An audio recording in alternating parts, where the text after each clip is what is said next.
The voice drifted in from the hallway, sharp, careless, muffled by the closed door, but loud enough to cut. The father had only gone to grab the laundry basket from the upstairs hall closet. He wasn't trying to listen. But he heard. "Look, I've been patient," his son's voice said, low and fast. "But he's not getting any younger. Dead weight, honestly. Just sits there most days like a fixture." The basket slid from the father's hands. It didn't fall. He caught it midair, but something else dropped inside him. Heavy. Final. "I mean, I'm the one maintaining everything anyway," the voice continued. "Utilities, upgrades, repairs. He doesn't even know what the mortgage statement looks like. It's time I take over." There was a pause. The tone softened slightly, a practiced charm leaking through. "I'll talk to him after the engagement party. No drama. Just facts. He'll understand." The father turned and walked slowly back down the stairs, the laundry forgotten. He didn't feel angry. Not yet. Just hollow. Like a wall had been yanked away, and behind it, only fog. He went out to the back porch, sat down in the same chair he'd repaired twice in the past year, and stared out at the yard. The grass was patchy in places. The old oak tree still leaned slightly to the left from that windstorm 3 winters ago. He'd meant to stake it, but never got around to it. His wife used to say it gave the yard character. "Not everything needs straightening," she would smile. He sat in silence, letting the words echo in his head. Dead weight. Time to take over. Like he was some aging CEO of a company that had outgrown him. Or worse, like he was already gone. The door creaked open behind him. His son stepped outside, phone in hand, all casual energy and good-natured smirks. "Hey, Dad. We still good for steaks tonight?" The father looked at him for a long moment, the sun catching the side of his son's face, just like it used to, when he was 10, running through the yard barefoot with ketchup on his chin. "Sure," he said quietly. "Steaks sound good." His son grinned.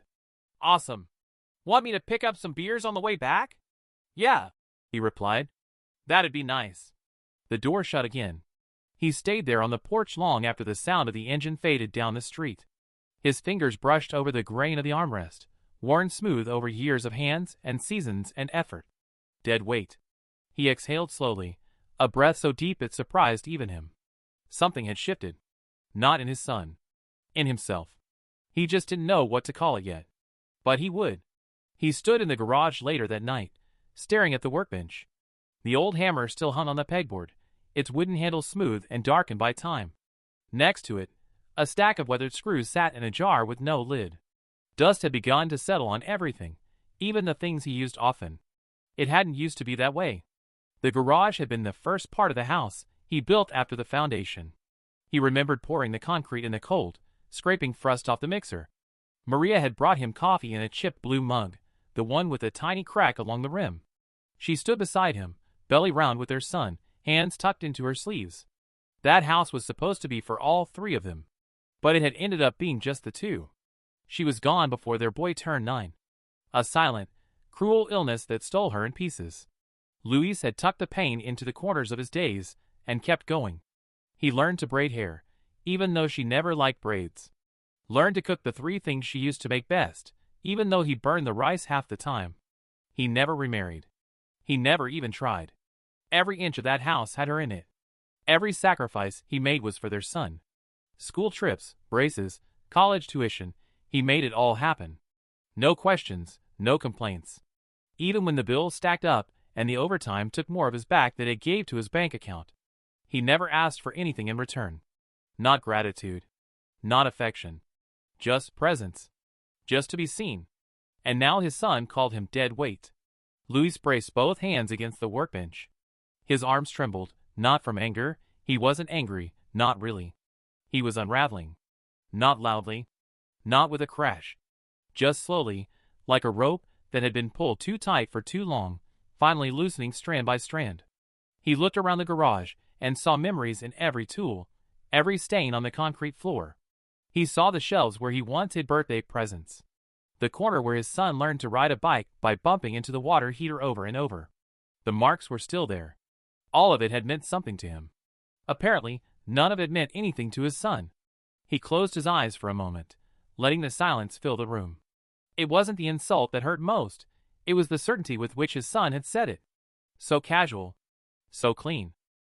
Dead weight. Luis straightened up slowly. His hands had stopped shaking.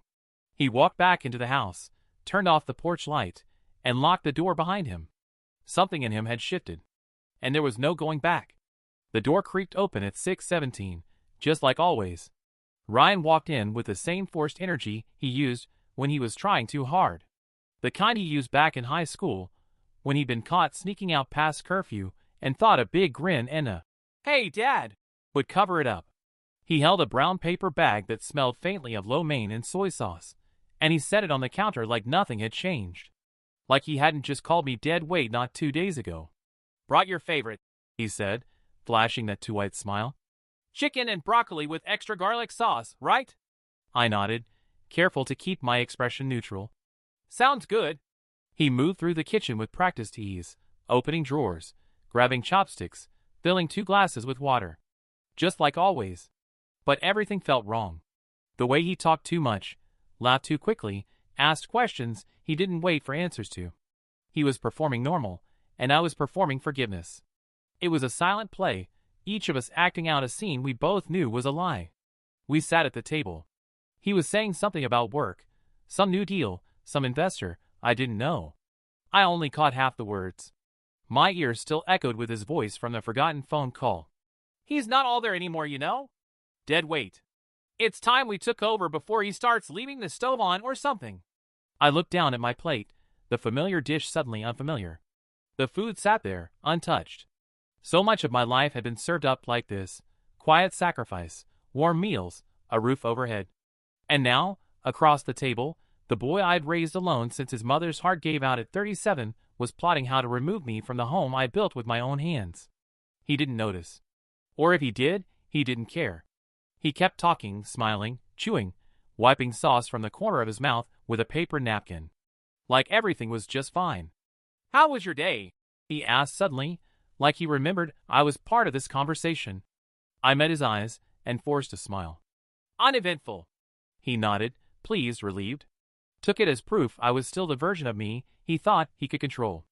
Later, when he went upstairs to make his evening call, I knew it would be to Mia, his wife, whispering about timelines and legal papers. I sat alone in the kitchen. The chair creaked beneath me.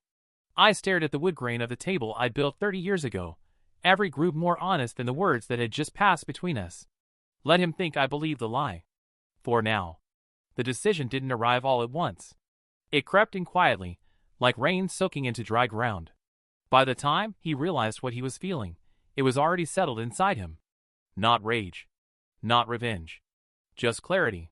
Louis sat alone in the workshop the next morning, light from the narrow windows streaking across the scarred workbench. The house was quiet.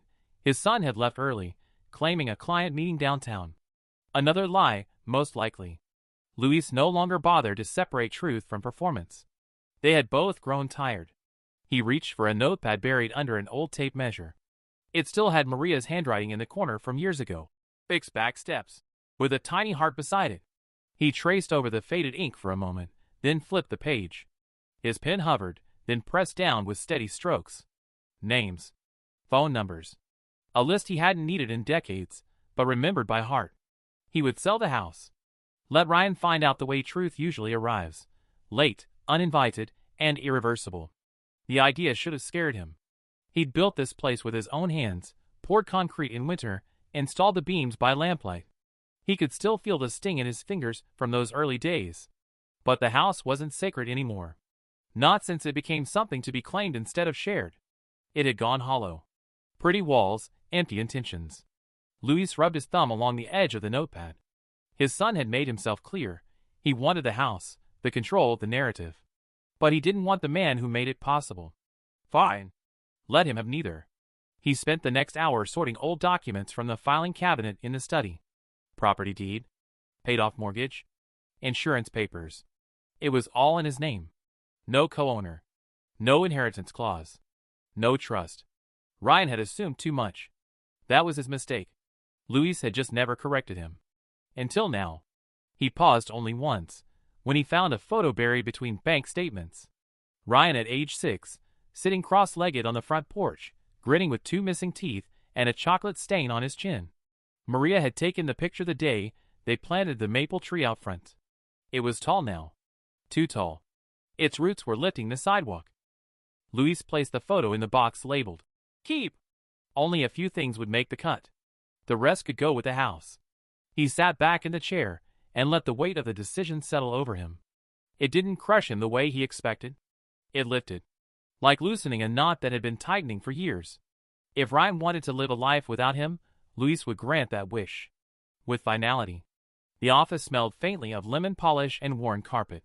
Same reception desk. Same framed diploma behind the glass.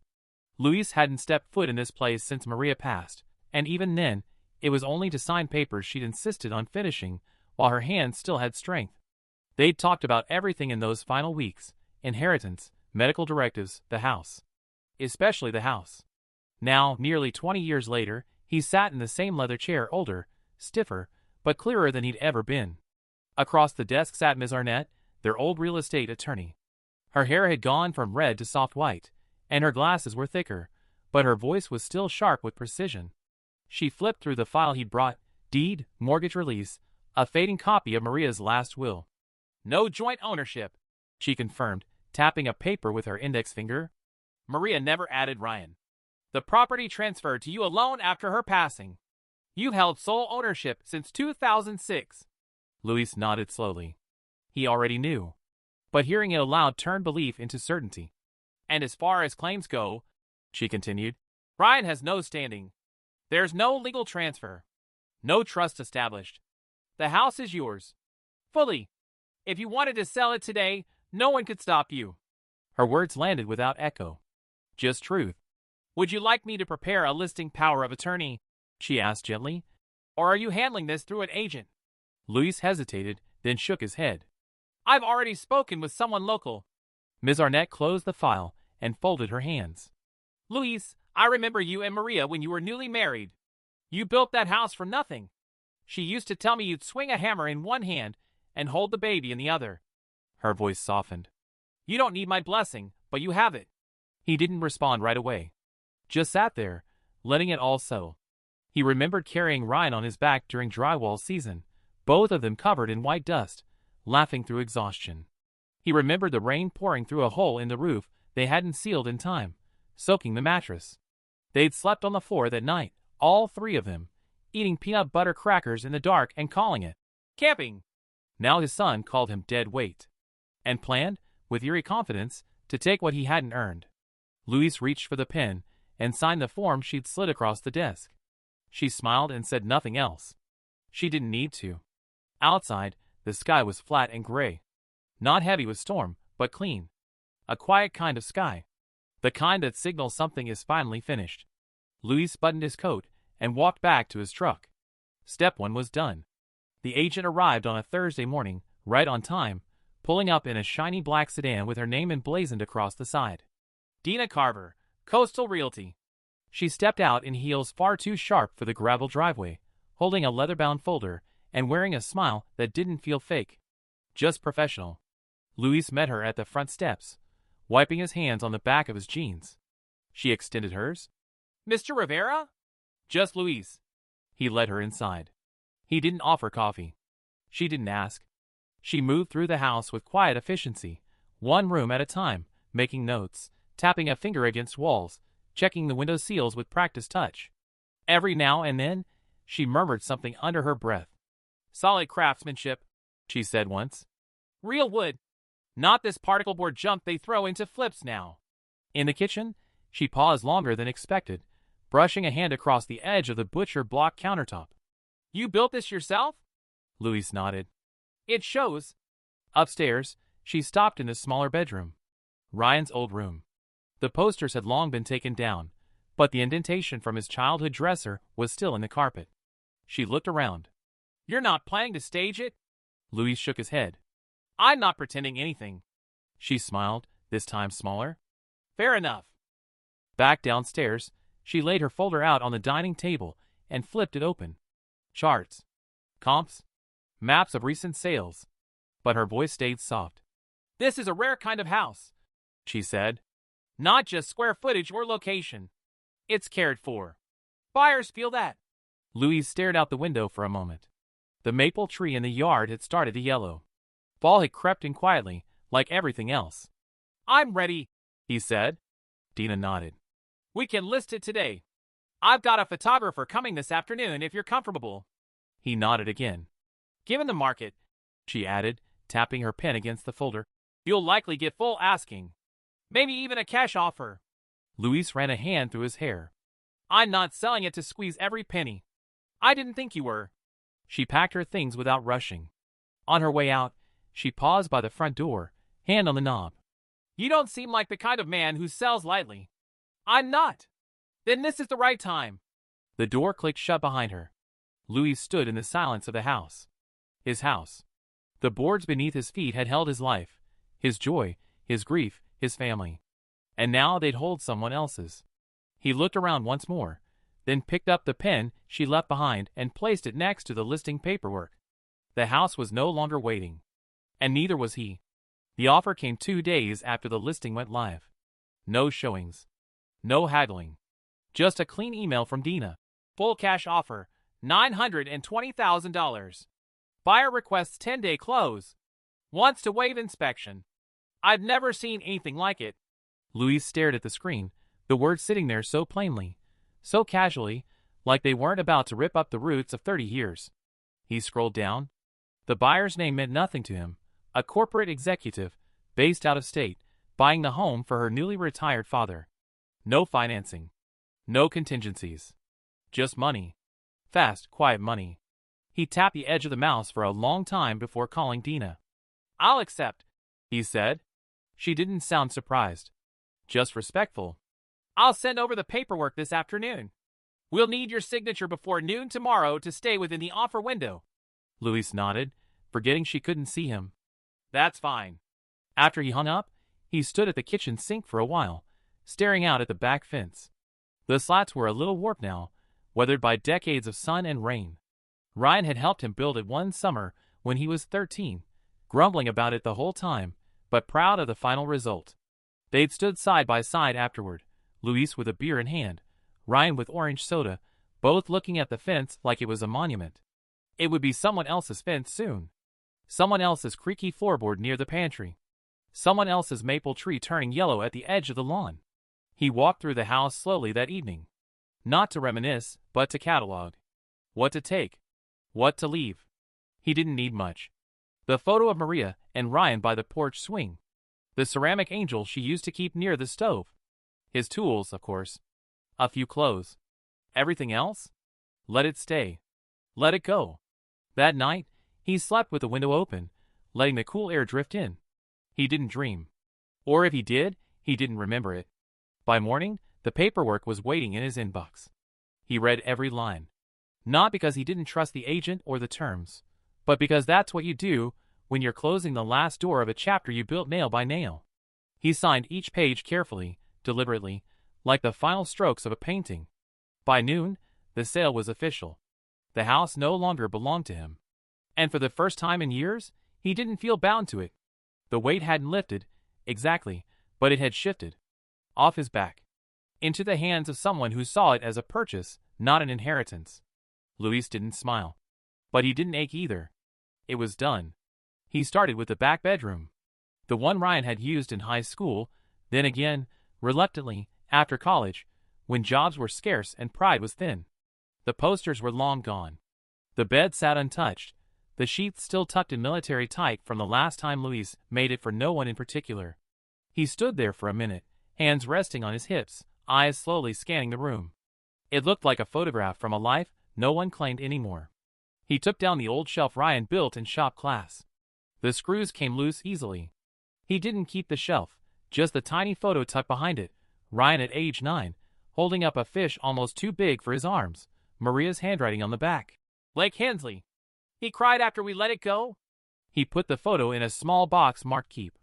The rest of the packing moved slowly, but without second guessing. Luis didn't rush, but he didn't linger either. He moved from room to room, like a man closing a circle. In the living room, he took Maria's ring from the shadow box by the fireplace. He held it in his palm for a long moment before placing it gently in a velvet pouch. Next to it went the wedding photo they kept in the hallway, the one where her veil blew sideways, and made them both laugh. He left the couch, left the dishes, left the TV, the bookshelves, the faded recliner Ryan had once promised to replace but never did. He left the rug with the red wine stain from Christmas 2 years ago, left the lamp with a crooked neck, left the silence. In the garage, he packed only the tools that still fit his hands. The rest he left hanging, the newer ones Ryan bought to impress visitors, barely touched, gleaming without memory. Louise took his hammer, the level with the cracked bubble, and the small red toolbox with his name carved into the lid. That was enough. By sundown, the house echoed. He walked through one last time, turning off each light as he passed. The kitchen window still rattled when the wind hit it just right. He paused there, resting one hand on the sill. Outside, the maple tree swayed, leaves flicking like coins in fading light. At the front door, he stopped. His keys felt heavy in his palm. He placed them on the counter, next to the note he'd written the night before. It wasn't angry, just honest. He didn't look back when he stepped outside. Didn't check the rooms again. Didn't wait to feel regret. He closed the door quietly behind him, the sound softer than he expected. Not a slam. A release. The new place wasn't much. A second-floor walk-up with faded green shutters, and a screen door that stuck when it got humid. The floors creaked in the wrong spots, and the view wasn't exactly beachfront, more like a sliver of ocean peeking through 2 tall palms and someone's laundry line. But Luis liked it. The living room was barely big enough for the small sofa and table he brought. No fireplace. No mantle to display family photos. He didn't hang anything. Not yet. Maybe not ever. The silence here was different. It didn't press in around him. It didn't feel like waiting. He slid open the balcony door and stepped outside. The air smelled of salt and grilled onions from the taco truck that parked down the block every afternoon. A seagull circled lazily overhead, calling out like it had nowhere urgent to be. Luis watched it until it disappeared behind the roofline. Inside, the radio played softly. Old jazz. The kind Maria used to hum while sweeping. He let the music drift through the space, filling the corners gently. No one to turn it down. No one to ask him why he listened to grandpa music. He'd unpacked only 2 boxes. One held his tools, stacked neatly in the corner closet. The other held the photo of Maria and Ryan, their arms wrapped around each other on the front porch of the house that was no longer his. He placed it on the windowsill, not to dwell, just to remember. To honor the part of life that had been real. The part that still mattered. The kitchen had a small round table, just big enough for 2, though he didn't expect company. He brewed tea there in the mornings and drank it facing the window, watching joggers pass and the tide rise and fall in the distance. Simple things. Undemanding. Ryan would have called it pathetic. Probably with that sideways smirk of his, the one he used when he thought he was being clever. You should have held on to the house, Dad. That was your leverage. That's how he saw it. Life as a trade. Love as currency. But this apartment, this tiny, peeling, imperfect place, didn't feel like loss. It felt like freedom. Luis had air again. Not just to breathe, but to think. To move. To rest. That night, he sat out on the balcony with a cup of tea, his feet propped on the rail. The sun dipped low behind the buildings, painting the sky in soft orange and faded blue. He watched it quietly, not waiting for anything. No phone calls. No forced conversations. Just the waves in the distance. Just the sound of his own peace, finally uninterrupted. Luis arrived early, just after sunrise. The street was still quiet, dew still clinging to the edges of mailboxes and lawn chairs. He parked a little farther down than usual, not wanting to draw attention. The new owners weren't set to move in for another 3 days. He still had time. The front steps groaned the way they always had. One squeak halfway up, one soft creak near the door. He paused there, keys in hand, taking one final look at the chipped blue paint of the frame. He'd meant to repaint it last summer. Ryan had said he'd do it. He never did. Luis unlocked the door and stepped inside. The air smelled faintly of wood polish and something distant, like memory or the absence of it. He didn't linger. He set the new lock kits on the floor and got to work.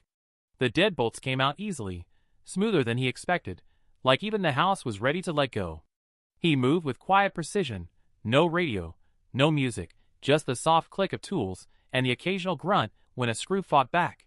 He replaced the front, back, and side door locks. Changed the garage code. Every point of entry. Not out of spite. Out of necessity. Because even though Ryan had moved out years ago, even though he never paid a cent toward the mortgage, he still acted like the house would someday be his. As if it were an inheritance waiting in escrow. As if Luis were simply the old caretaker keeping it warm. Before he left, Luis reached into the duffel bag he'd brought and pulled out the small black camera.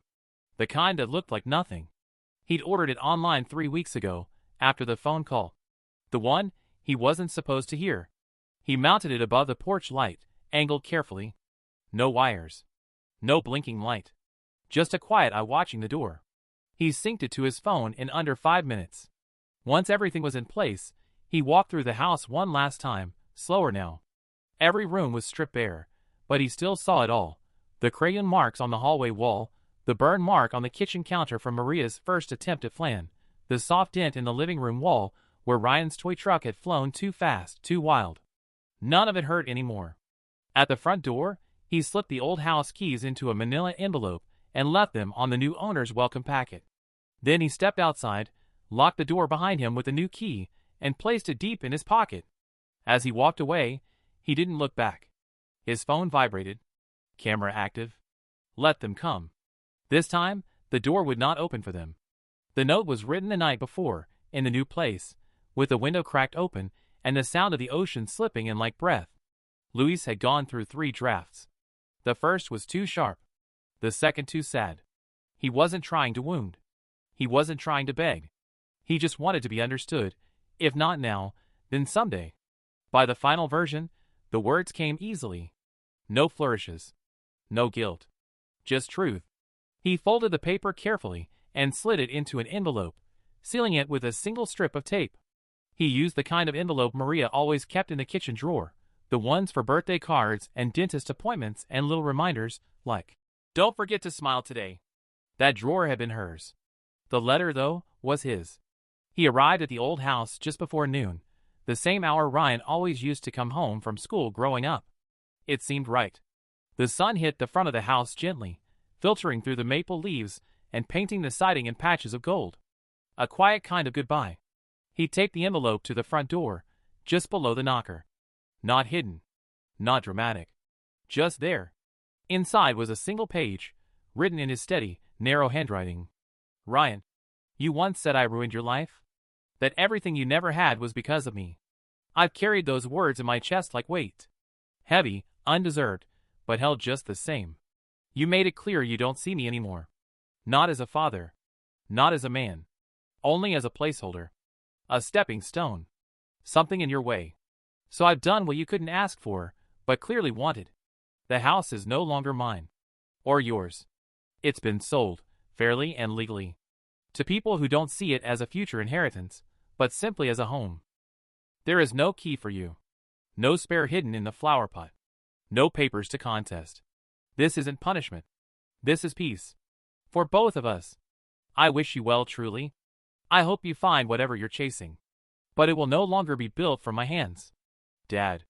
Luis stood back once the letter was secure. It fluttered slightly in the breeze, but held firm. He didn't stay long. Just a breath. Just a final look at the house that had once held a family, then expectations, then silence. Then he turned, walked down the front steps, and didn't look back. Not even when he heard a car door slam in the distance. The Uber pulled up to the curb just after noon. Ryan stepped out first, sunglasses still on, suitcase in one hand, fiancé's tote bag slung over the other shoulder. Mia followed, looking mildly annoyed, scrolling through her phone without looking up. The sun was high, the street warm and quiet. Their laughter faded as they reached the front steps. Ryan reached into his pocket, pulled out his keys, and jammed the familiar brass one into the lock. It didn't turn. He tried again, slower this time. Then flipped the key around and tried it upside down. Still nothing. He stepped back, frowned, looked at the door like it had betrayed him. "That's weird," he muttered. Mia glanced up. "What?" "The lock's stuck or something. Try the other key." He did. Garage. Side door. Nothing worked. Each one slid in and met a dead stop, like the house itself was holding its breath. Mia moved to the window and peered inside. "Is your dad home?" "No, he was supposed to be staying with a friend for a few days." I told him we'd be back this weekend. He checked his phone. No messages. No missed calls. No alarms. Panic hadn't arrived yet. Just irritation.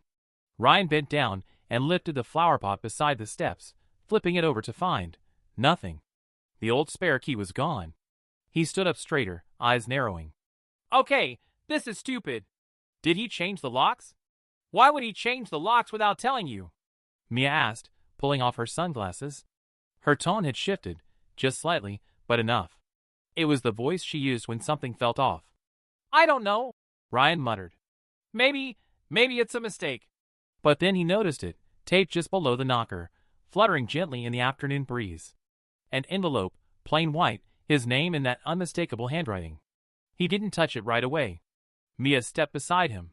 Is that a note? He swallowed hard and peeled the tape back. Opened the flap. Unfolded the single page inside. As his eyes moved down the words, his hand slowly began to shake. Not violently, just enough for the corners of the paper to quiver like leaves in wind. He didn't say anything. Just kept reading. Mia watched his face, her arms crossed now. What's going on? He handed her the letter without a word. She read it silently, jaw tightening by the second. When she finished, she didn't look at him right away. Just stared at the house. At the place they'd planned to renovate, to take over, once the old man had finally stepped aside. Their future. Or what they thought was theirs. Ryan turned and sat down hard on the front step, hands buried in his hair. The keys in his pocket felt heavier than ever. And completely useless. The alert came through just as Luis was finishing his tea. A soft chime on his phone, motion detected, front porch camera. He set the mug down on the windowsill beside him, thumbed the screen, and tapped the feed. There they were. Ryan and Mia, standing exactly where he knew they would. Luis watched them through the lens, like strangers in a short film he'd already seen a dozen times in his head. The ocean hummed in the distance behind him, steady and uncaring. Ryan tried the door first. His posture was casual, the way someone acts when they're certain of their place in the world. Key in hand, shoulders loose, a small smirk playing at the corner of his mouth, as if he expected nothing more complicated than a squeaky hinge. But when the lock didn't budge, something in him shifted. Luis watched it happen frame by frame. Confidence gave way to confusion. Confusion to irritation. Then the rhythm of desperation set in. Key out, key in, try again, step back, check another lock. Mia hovered nearby, her body language cool but impatient. She crossed her arms, pointed to the window, looked at her phone, looked at him. Luis couldn't hear their voices, but he didn't need to. The gesture said enough. Then Ryan spotted the envelope. Luis leaned in slightly. He watched his son take it down, fingers fumbling more than he expected. He watched him hesitate before opening it, like some part of him already knew it wasn't a welcome. Luis had rewritten that letter 3 times. He remembered every line by heart. Watching Ryan read it now, he could tell the moment the words began to land. The smirk vanished. It didn't happen all at once. First, the tilt of his head changed. Then his lips parted just slightly, like a breath caught in his chest. His shoulders tensed, arms falling slack at his sides. By the time he finished the last sentence, he looked smaller. Not younger, just smaller. Mia read it next. Her reaction was colder. Less surprise, more calculation. She didn't put a hand on his shoulder. Didn't say anything. Just folded the paper back up slowly and handed it to him like it wasn't hers to carry. Ryan sat down hard on the porch step, elbows on knees, hands gripping his hair. Luis watched him crumble in quiet real time. It wasn't vengeance. It wasn't victory. It was something quieter than either.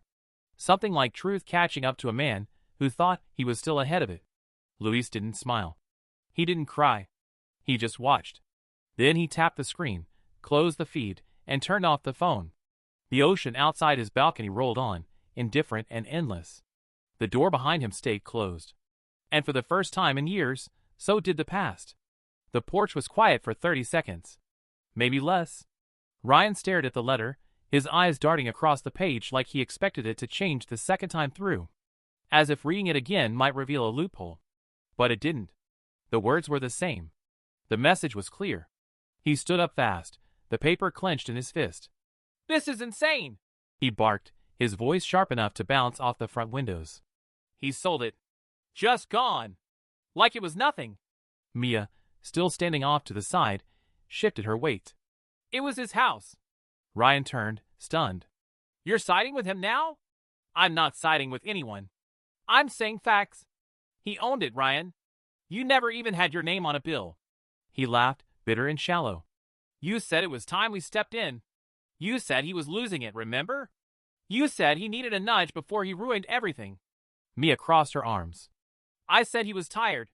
I said we should talk to him. You decided to start planning the kitchen remodel before you even asked where he wanted to live. You were picking tile samples. I was humoring you. Her voice cracked then, just a little. Because I thought you had it under control. Not whatever this is.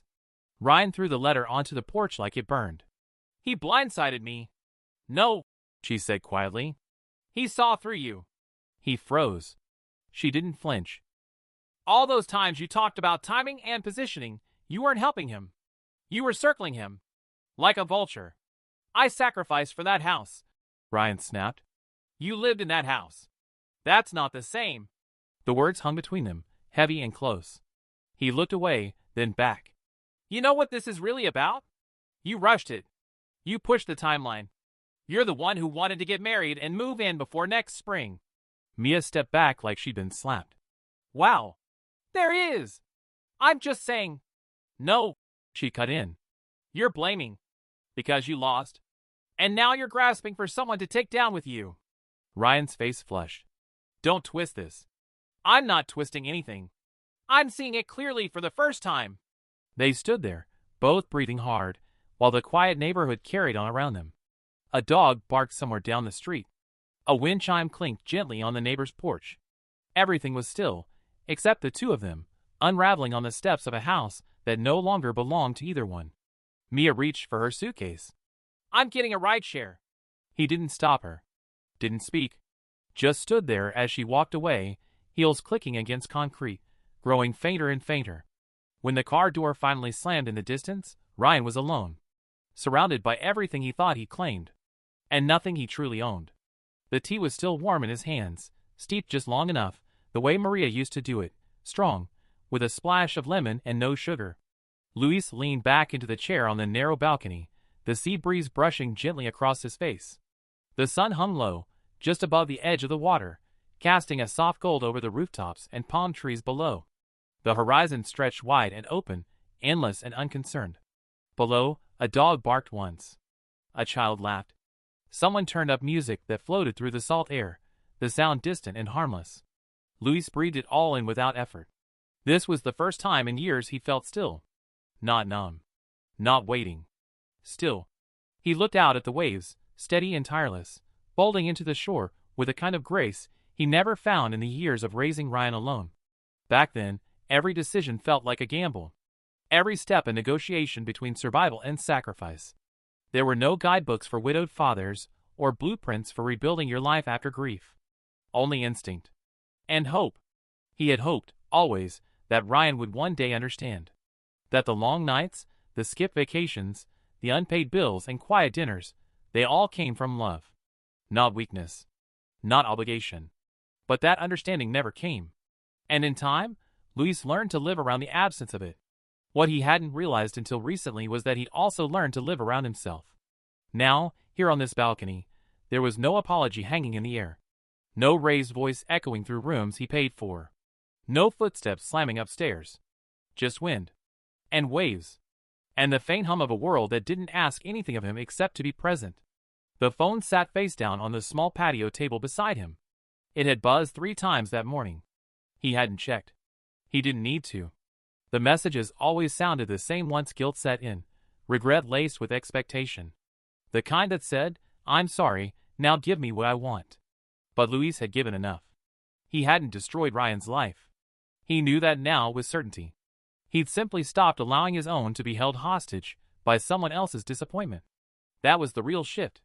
Not the sale of the house. Not the silence between them. But the quiet reclamation of his own space, his own worth.